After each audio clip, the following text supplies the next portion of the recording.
মা যাদের আছে তারা বোঝে না, মা যাদের আছে বিশ্বনবী বললেন, ওগো আমার সাহাবীরা শুনে নাও, যাদের মা এবং বাবা দুইজনই বেঁচে আছে তাদের জান্নাতের 8টা দরজা তাদের জন্য খোলা। সবাই জোরে জোরে বলেন সুবহানাল্লাহ। জান্নাতের 8টা দরজাই খোলা। যাদের মা বাবা দুইজনই বেঁচে আছে, বিশ্বনবী সাল্লাল্লাহু আলাইহি ওয়াসাল্লাম বললেন তাদের জান্নাতের 8টা দরজা খোলা। তার মানে মা বাবাকে যদি খেদমত করে যেতে পারেন, জান্নাতের যে দরজা দিয়ে পছন্দ সেই দরজা দিয়ে আল্লাহ রাব্বুল আলামিন আপনাকে প্রবেশ করাবেন। বলেন সুবহানাল্লাহ।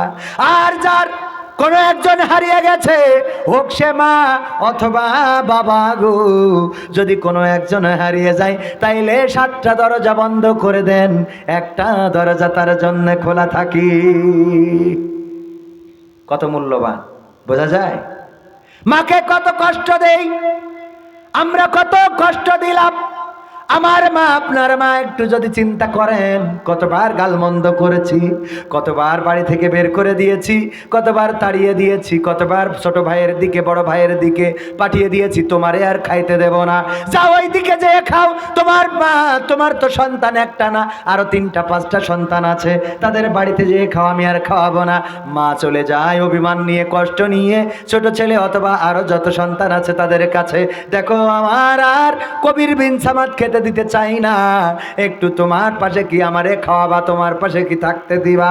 সেই পাশে যখন থাকে খায়, হঠাৎ করে আপনার মায়ের দরকার, মেয়ে বিয়ে দিবেন দাদির দরকার আছে না নাই? ছেলে বিয়ে দিবেন দাদির দরকার আছে না নাই? যখন দরকার আপনি যে যদি একটা বার ডাক দেন মা, অমনি মা বলে, বলো বাবা কি হয়েছে? মা তোমার নাতনি, তোমার নাতি নাতনি, তোমার পুতি পুতনিকে দেখার জন্য মানুষ আসবে, আজকে একটু আমার বাড়িতে আইসো গো। মা একটা বারের জন্য বলে না, ওগো বাবা তুমি আমারে তাড়াইয়ে দিলা, তুমি আমারে বের করে দিলা, আমি কেমন করে তোমার বাড়িতে যাব?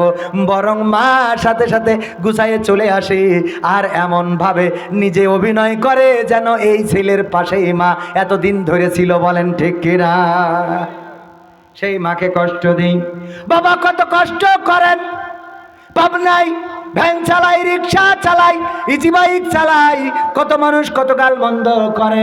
আমি যখন ইজি বাইকে উঠলাম, দেখা গেল যে হঠাৎ করে ইজি বাইকের চার্জ ফুরাই গিয়েছে, অমনি বকাঝকা শুরু করে দিয়ে, আরে মিয়া চার্জ নাই, আনলেন কেন? এই মিয়া আনলেন কেন এখানে? এই বলি না।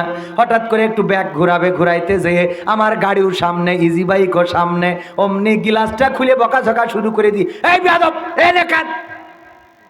বলি না। এত বকাঝকা, এত গালমন্দ, এত রাগ, এত নির্যাতন, অথবা মাঝে মাঝে পুলিশ ভ্যানের উপরে বাড়ানো শুরু করে দেয়, ভ্যানের মেশিনটা নষ্ট করে দেয়, কখনো ভ্যানটা কেড়ে নেয়, কখনো ওই যে লোহার কি যেন থাকে ওইটা দিয়ে পাংচার করে দেয়। এরকম ঘটনা পাবনায় ঘটে না? পাংচার করে দেয়। গরিব মানুষ সকালবেলা রিক্সাটা নিয়ে বের হয়েছে, ভ্যানটা নিয়ে বের হয়েছে, সন্তানের বইয়ের টাকা লাগবে, সন্তানের মাদ্রাসার খরচ লাগবে, স্ত্রী বলেছে শাড়িটা ছিঁড়ে গেছে, আর কতদিন এই সেরা শাড়িটা পরবো। মা বলেছে বাবা প্রেসক্রিপশনের ওষুধটা ফুরিয়ে গেছে, 1 সপ্তাহ হয়ে গেল, বাবা যদি পারো আমার প্রেসক্রিপশনটা দেখাই ওষুধ কিনে এনো। এই তো বাবা চলে যাই পাবনায়, কত কষ্ট করে, পরিশ্রম করে, মাথার ঘাম পায়ে ফেলে, কত মানুষ কত গালি দেয়, গাল মন্দ করে, বকা দেয়, মারতে যায়, সব কিছু মেনে নেয়। আর সন্ধ্যাবেলা বাড়ি থেকে যে লিস্টটা ধরিয়ে দিয়েছিল, স্ত্রীর জন্য শাড়ি, সন্তানের জন্য পোশাক, সন্তানের জন্য জুতা, মায়ের জন্য ঔষধ, বাবার জন্য লুঙ্গি, সব কিনে নিয়ে আসে। আর যেন মনে হয় কোন সরকারি চাকুরিজীবী বাড়িতে চলে আসলো। এত আনন্দ, এত প্রফুল্ল। বলেন এত কষ্ট করে কার জন্য? সন্তানের জন্য, সংসারের জন্য। ঠিক বললাম নাকি বেঠিক বললাম? চিল্লাইয়ে বলেন ঠিক না বেঠে? সন্তানের জন্য, পরিবারের জন্য, মায়ের জন্য, ভাইয়ের জন্য এত কষ্ট করে। আর সেই পিতাকে যারা অবহেলা করে, এই সন্তানেরা যারা পিতাকে অবহেলা করে, ওগো আমার ভাইয়েরা, পরকালের ময়দানে বিপদে পড়ে যাবেন গো। আল্লাহ বলবে আল্লাহ কি করবেন? আলিয়াউমা নাখতিমু আলা আফওয়াহিহিম ওয়া তুকাল্লিমুনা আইদিহিম ওয়া তাশহাদু আরজুলুহুম বিমা কানু ইয়াকসিবুন। আল্লাহ ঠা লাগিয়ে দেবে, আর হাত বলবে ওগো আল্লাহ, এই হাত দিয়ে ওর মাকে ঘাড় ধাক্কা দিয়েছিল, ওর বাবাকে বাড়ি থেকে বের করে দিয়েছিল।